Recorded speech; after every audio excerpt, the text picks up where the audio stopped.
Hey everyone, what's going on? My name is Czar Cinema, and Merry Christmas, or Happy Holidays, Happy Hanukkah, whatever you celebrate. Happy Holidays to one and all. For me, it's Merry Christmas. So to everyone out there who celebrates, Merry Christmas.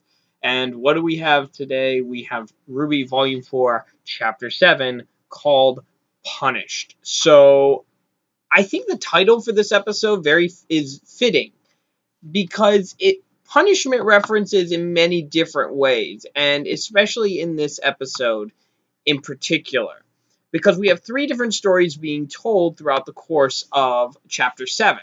The first of which is we get a look at Oscar.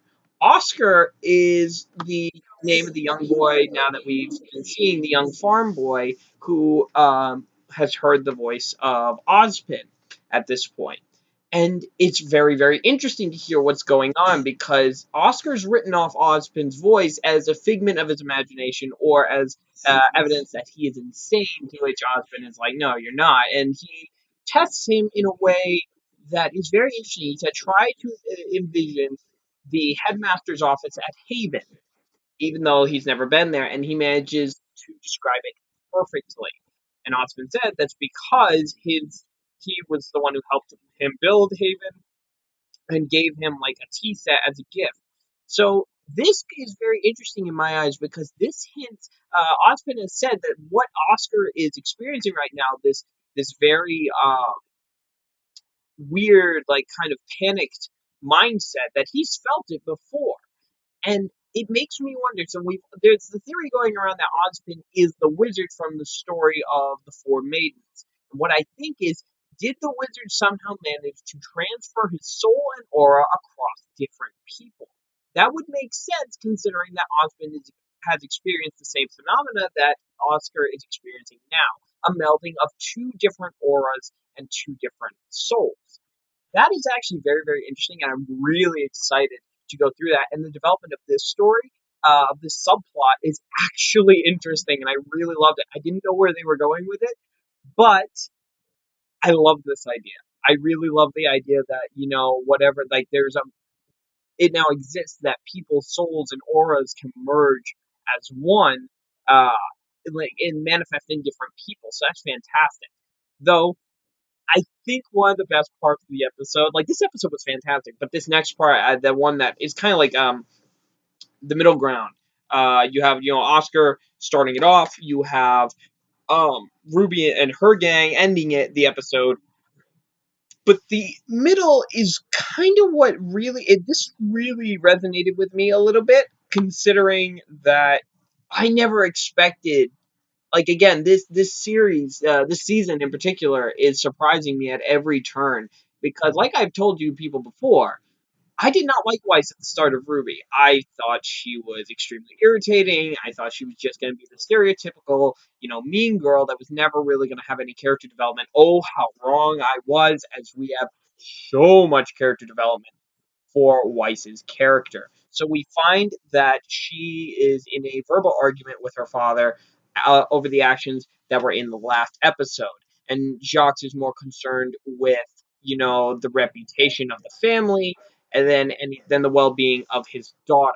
And Weiss actually doesn't sit down and take this abuse. Like, she stands up for herself and she said, I've been fighting for my family name, a name that you married into, and then Jacques immediately strikes her and slaps her on the face. And we finally get to see, Weiss pushing back against her frankly abusive father, who's done nothing but mentally and verbally kind of scold her ever since she has come back.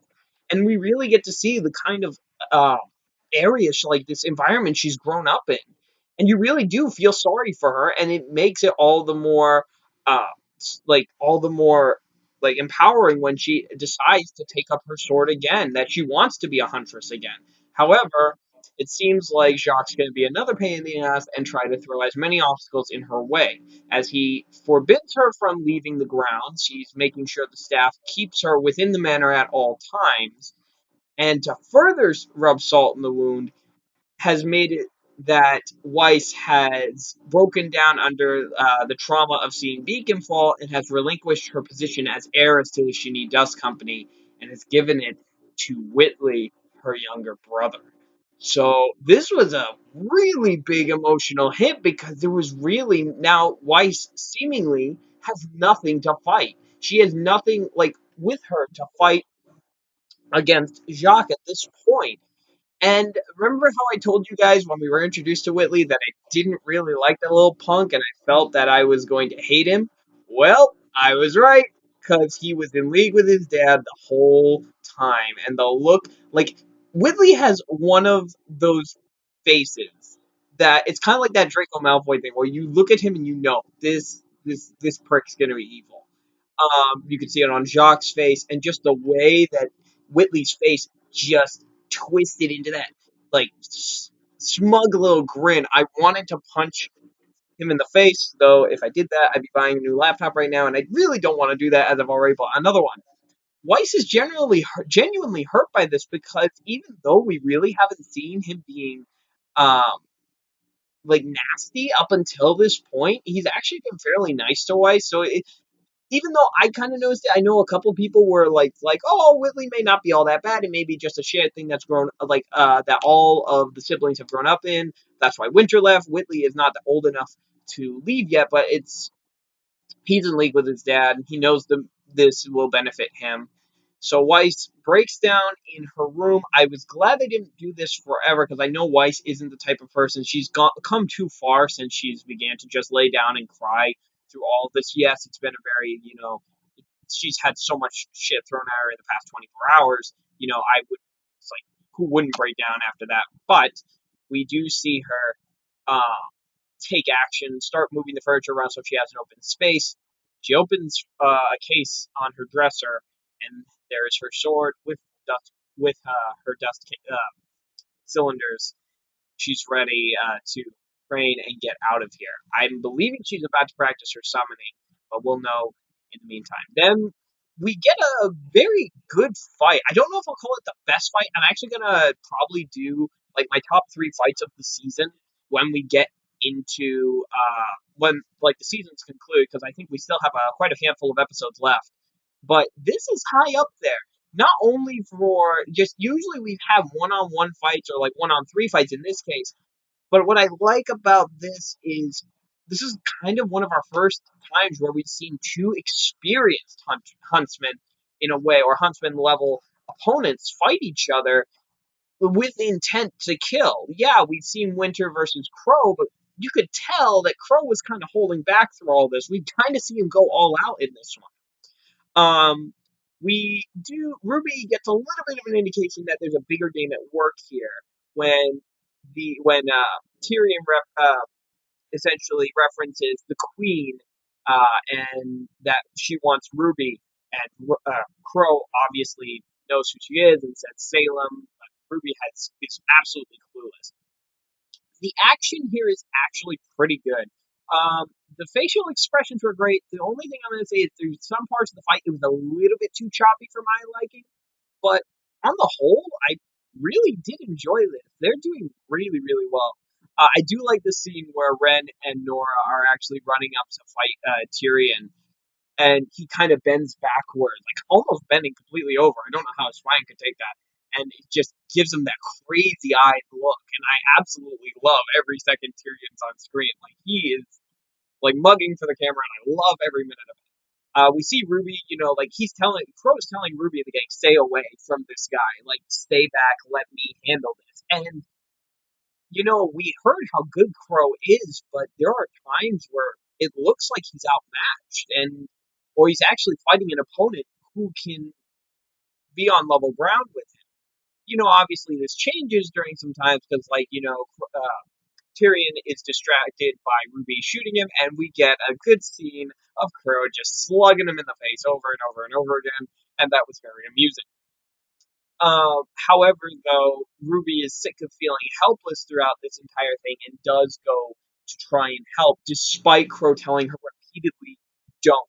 This cannot do this. And RWBY does not listen, and she is actually knocked into a building where a huge wooden beam was about to crush her, and Qrow actually manages to save her at the cost of being scraped, being cut by Tyrion's scorpion tail. Now, Obviously, it looks like a little scratch, but I think all of us know that he's poisoned by this point.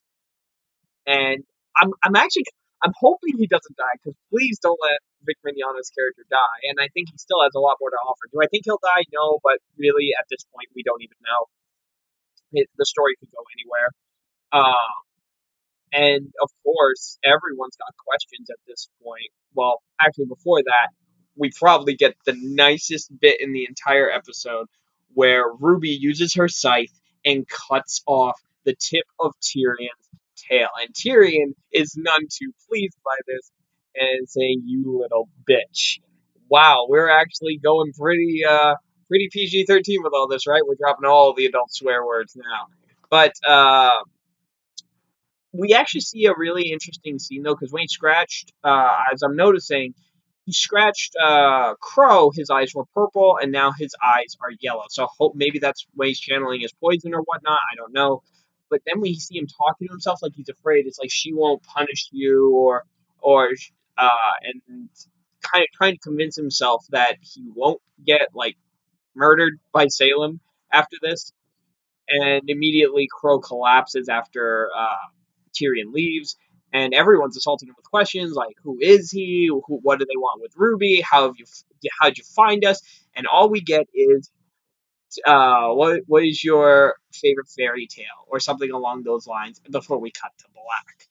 So once again, Ruby is the master of cliffhangers. So I am very, very excited, guys. I do apologize for the lateness that this episode will be uploaded. This is probably gonna be uploaded about 10:30, 11 on a Sunday, and I usually don't upload this late. Unfortunately, now that I am out of college for the semester, my work schedule is picking up, and also, today was Christmas. I was spending time with my family, and we were heading out to go see Moana, which I will probably do a review of that, if not tomorrow. I will be having that by Tuesday. I'm actually planning to get 3 separate reviews done this week: one for Moana, one for Assassin's Creed, and one for Star Wars Rogue One. The Rogue One will be kind of short because I don't know what I can really add that people haven't really said thus far, but I will get those videos out to you. Also, now that we know when Attack on Titan season 2 is coming out in April 2017, and we have our first official look at it, I will also be doing videos on that when that comes out because I'm very excited. It looks like it's deviating from what the manga has done, meaning essentially it could go any number of ways and none of us will be any the wiser. So it's kind of like experiencing the story from a brand new perspective, very much like the first Full Metal Alchemist series.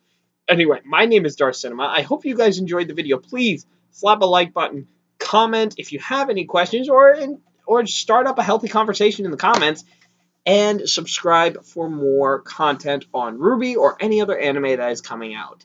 I did receive more anime that's coming this Christmas. I actually received Black Butler, Samurai Champloo, Dead Man Wonderland, Trigun, Black Butler Book of Murder, Black Butler Book of Circus. So essentially all of Black Butler except season 2. We don't talk about season 2, and Tokyo Ghoul Season 1. So naturally, when RWBY is finished, guys, I will be looking at all of those series. Obviously, it'll take a little bit. I made you 1 or 2 episodes per video, but please let me know which series would you like me to start first. We have Black Butler, Samurai Champloo, Dead Man Wonderland, Trigun, or or Tokyo Ghoul. I think I know which one you guys are going to want me to look at first. Anyway, my name is Darth Cinema. I hope you guys enjoyed, and I will see you in my next video.